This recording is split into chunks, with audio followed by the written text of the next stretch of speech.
नमस्कार मंडळी. आता सध्या श्रावण महिना सुरू झालाय, तर संडेला नेमकं काय बनवावं हा प्रश्न असतो.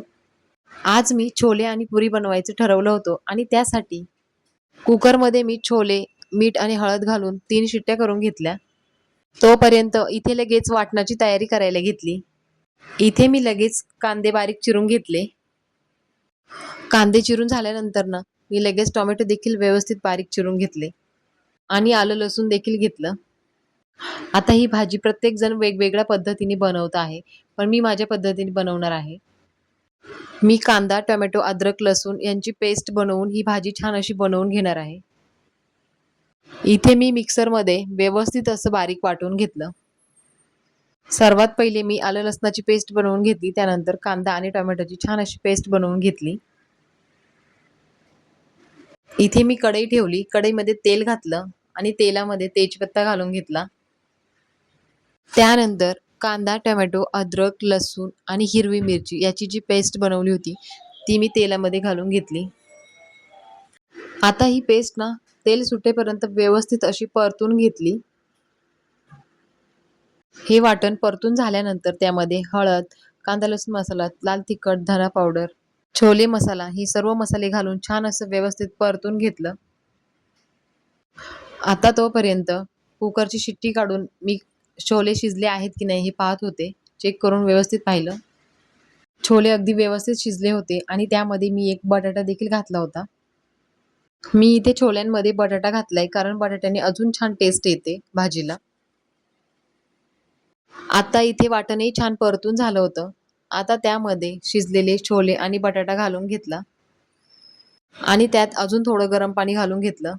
चवीनुसार मीठ घातलं आणि भाजी छान अशी शिजायला ठेवली.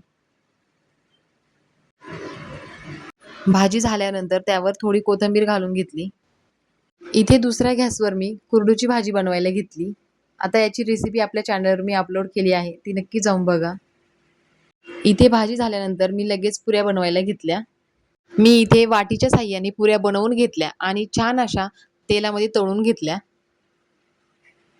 आज मिस्टर, दोन्ही मुलं सगळेच घरी होते. त्यामुळे असं काही छोले आणि पुरीचा बेत बनवला होता. असं कधीतरी खायला छान वाटतं आणि मुलांनाही अशा गोष्टी खूप आवडतात. माझा पूर्ण स्वयंपाक झाला होता. आता सर्वांनी गरमागरम छान असं जेवण करून घेतलं. दुपारी जेवण झाल्यानंतर हा हॉलिवूडचा पिक्चर लागला होता, किंग काँग.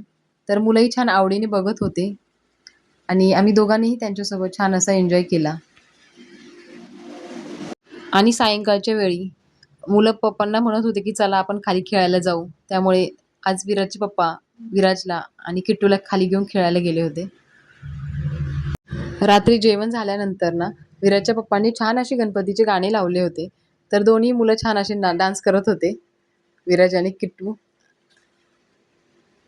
सर्वात पहिले तर किट्टू डान्स करत होता, पण त्याचं पाहून विराज देखील छान असं डान्स करायला लागला. मग किट्टू त्याच्या अंगावर खेळणी फेकत डान्स करत होता. अशी मस्ती करत डान्स करत होते दोघं पण. इथे यांचा डान्स चाललाय तोपर्यंत मी छान असा फेस वॉश करून आले. मी इथे टॉवेलनी व्यवस्थित चेहरा पुसून घेतला. मी रोज रात्री असा फेस मसाज करत असते. मी इथे थोडं कोकोनट ऑइल घेतलं आणि चेहरा छान असा मसाज करून घेतला. असा डेली मसाजने खरंच खूप फरक पडतो. आपला रक्तप्रवाह देखील सुरळीत होतो. मसाज केल्याने खरंच खूप फ्रेश वाटतं.